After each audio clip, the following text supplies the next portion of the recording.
Mesdames, Messieurs, bonsoir et bienvenue sur Gabon News. Heureuse de vous retrouver pour cette édition d'information. Tout de suite, les titres de ce journal. Le New York Forum Africa, prévu dans 3 jours, fait déjà parler de lui, non seulement en bien, mais aussi en mal. Certains Gabonais, exaspérés par l'investissement généré autour de ce forum, s'indignent.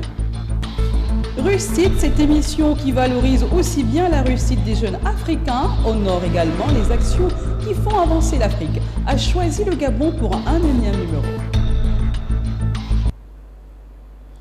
Le 23 mai prochain se tient dans la capitale gabonaise la 3e édition du forum New York Africa, mais déjà la société civile gabonaise menée par Marc Essangui Ona s'indigne de la tenue de ce forum qui se tient comme une opération de communication visant à rouler les Gabonais dans la farine. Martial Tsonga et Philippe Oyaga nous font le compte-rendu.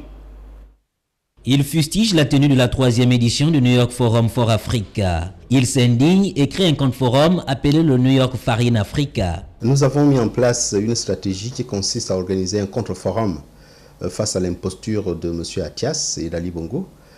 Le New York Forum Africa que nous avons rebaptisé le New York Farine Africa, surtout pour démontrer que M. Athias roule les Africains dans la farine. Nous avons voulu démontrer que c'est une opération de communication, rien d'autre. On nous parle de création d'emplois, on nous parle de mobilisation des ressources, mais le Gabon dépense des milliards, je dis bien des milliards, pour cette opération de communication pendant 3 jours. Il y a trop de problèmes qui accablent les Gabonais, estime Marc Ona Essangui, qui davantage s'indigne. Vous avez les femmes qui accouchent à même le sol, vous avez l'université qui est en grève en permanence. Nous créons notre tribune à nous, le Forum des Indignés, pour nous exprimer. On n'a pas besoin de s'exprimer devant la plupart de ceux qui viennent ici. Les Gabonais, les Librevillais se mobilisent pour ce contre-forum. Parce que nous allons faire la démonstration à Thias qu'au Gabon, il y a aussi des têtes. Nous ne voulons plus de ces vendeurs d'illusions au Gabon, nous ne voulons plus de ces enfarineurs. Comme Aimé Césaire dans son cahier d'un retour au pays natal, pour l'indigné Marc Ona Essangui, sa bouche sera la bouche des malheurs qui n'ont point de bouche, sa voix, la liberté de celles qui s'affaissent au cachot du désespoir et de la misère ambiante. La question des élections locales et législatives partielles du 21 juin 2014 a fait l'objet d'une réunion ce matin au siège du Conseil national de la communication CNC. À l'ordre du jour, la mise en place de la commission d'accès équitable aux médias publics. Compte rendu de cette rencontre avec Philippe Oyaga, Martial Tsonga et Justin Bitégué. Les 9 membres de la commission d'accès équitable aux médias publics sont connus. Le président du Conseil national de la communication, Jean-François Dongou, les a installés dans leurs fonctions respectives.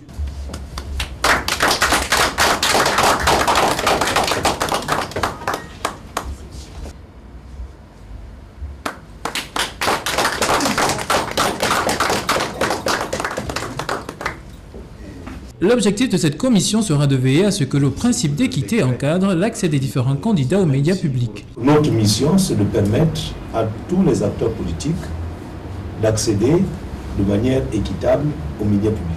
Je souhaite que vous le fassiez en toute équité, en sachant que vous avez là une lourde responsabilité, puisque c'est la mission que la Constitution, les lois et le règlement de la République nous confère.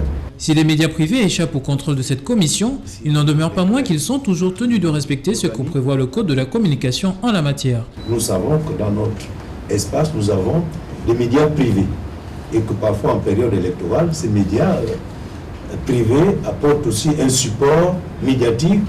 Nous ne les encadrons pas dans le cadre de notre commission, mais il n'en demeure pas moins que ces médias sont encadrés par le Code de la communication.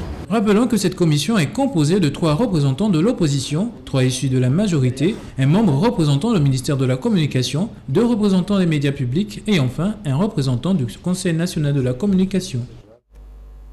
La réussite d'un continent, une Afrique qui gagne à travers sa jeunesse, qui se lève et entreprend, des États qui innovent, des entreprises qui fleurissent. Tel a été le thème de la conférence de presse animée par les responsables de la chaîne Canal+, en terre gabonaise, dans le cadre de la présentation de l'émission Réussite Kenyongori et Rufu Itoga. L'Afrique qui gagne, telle est la signature de l'émission Réussite de Canal+, avec un nouveau regard porté sur l'Afrique en action. C'est une mise en lumière d'Africains qui réussissent et représentent la nouvelle dynamique du continent, et surtout le magazine d'Afrique qui s'affirme pour montrer cette région en pleine mutation. On parle toujours de l'Afrique d'une manière négative, on parle toujours de ce qui ne fonctionne pas, et or quand on est en Afrique, on se rend compte qu'il y a aussi beaucoup de choses qui marchent et que c'était important de montrer le côté positif. Il y a sur tout le continent africain des patrons qui ont envie d'investir, qui ont envie de gagner des marchés, qui sont performants, et il faut les aider, il faut montrer ce qui fonctionne. Ça ne nous empêche pas dans cette émission de garder un regard critique et de dire aussi ce qui ne va pas, mais globalement cette émission c'est une Afrique positive et une Afrique qui marche. Un programme type africain qui met en exergue un continent plus proche de la réussite et qui s'éloigne des mots récurrents qui minent le continent noir. Moi, j'ai toujours pensé que l'Afrique était proche de la réussite. J'étais triste parce que j'entendais pas ce discours autour de moi. J'aurais jamais accepté une émission comme ça si je n'avais pas l'intime conviction qu'on est un continent en marche et qu'on est un continent d'avenir. Je suis sûre que cette émission va servir au moins d'exemple. Comme j'ai pu le constater moi quand j'ai commencé à travailler à la télévision française, j'ai reçu un nombre incalculable de mails, de coups de fil, de jeunes gens qui me disaient « Ah oui, en fait, c'est possible ». Le Gabon constitue la première étape délocalisée de cette émission à l'occasion du New York Forum Africa et plusieurs émissions sont attendues pour vendre au mieux un Gabon qui gagne. 2 jours d'épreuves sportives dans le cadre de l'examen du brevet d'études du premier cycle. L'engouement était à son comble. Les candidates se sont donné corps et âme afin de mettre en application les notions d'éducation physique et sportive apprises dans leur établissement respectif. Philippe Ouyaga, Martial Tsonga et Rufu Itoga.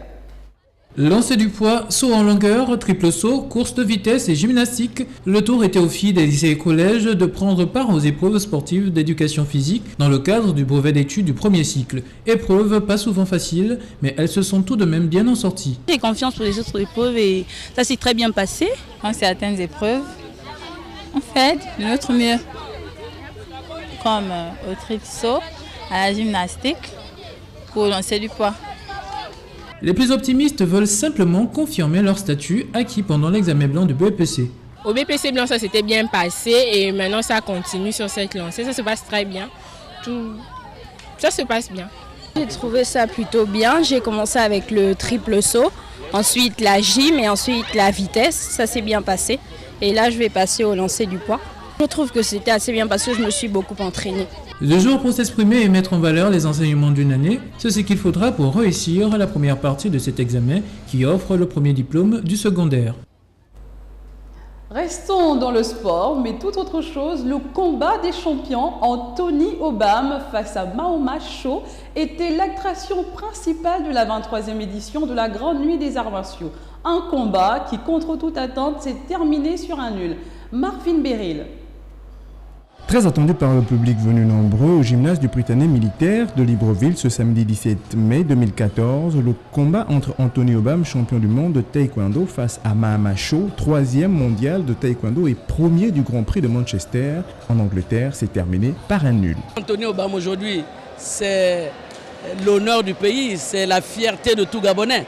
Donc c'est une joie de le voir ici en live combattre, même si c'est beaucoup plus dans le show. Mais pour nous, c'était quelque chose de formidable. Après plusieurs échanges de coups, c'est à 16 points partout que l'arbitre a mis fin à ce combat réel entre les deux champions. Combattre devant mon public, chez moi, c'est une fierté. C'est le rêve de tout athlète de pouvoir défendre les couleurs de son pays, dans son pays. C'est vrai que tout le monde cherche de lui battre. On sait qu'il va toujours monter de nouveau, ça ne sera pas facile. Et aujourd'hui, on a vu qu'il est toujours plus haut que tout le monde. Loin de vouloir faire du favoritisme, Manfumbi Mambo Apacha, l'organisateur de cet événement, s'explique sur ce résultat. C'est des internationaux. Nous ne sommes pas là pour rigoler, je ne suis pas là pour faire « écoute, Anthony gagne ». Non, nous ne sommes pas là pour ça. Sinon, la nuit, elle sera dévaluée. Sinon, vous, journalistes, vous allez critiquer en disant « Melbo Apacha a fait la commune ». Cette cérémonie s'est achevée par la remise des prix et du trophée aux 2 champions par les plus hautes autorités sportives, en tête desquelles Nicole Assélé, secrétaire générale du ministère des Sports, représentant le ministre. Notant tout de même qu'à l'issue de ce combat, le public est resté sur sa faim. Restons toujours dans les arts martiaux. Les taekwondoïstes marocains ont cette édition encore émerveillé le public gabonais, venus nombreux au gymnase du Prytanée militaire de Libreville à l'occasion de la 23e Grande Nuit des arts martiaux, organisée par l'Agakadojika. Une fois de plus, Marvin Beryl.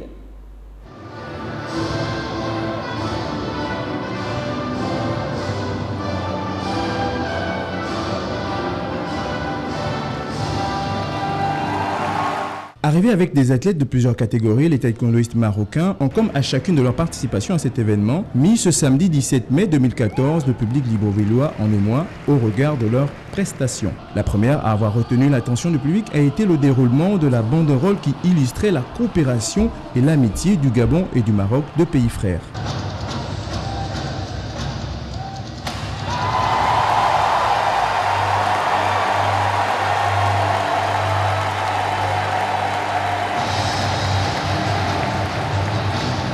Ensuite, s'en est suivi toutes les différentes démonstrations, chacune aussi belles que spectaculaires les unes que les autres, qui ont émerveillé le public venu nombreux au Prytanée militaire de Libreville.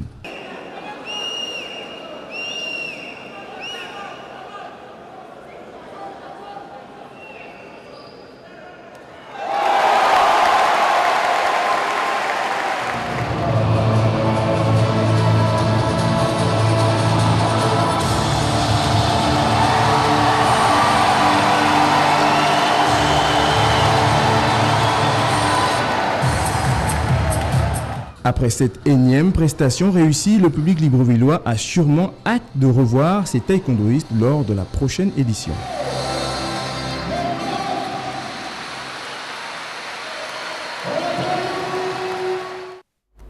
Alors vivement la prochaine édition. C'est ainsi que se termine ce journal.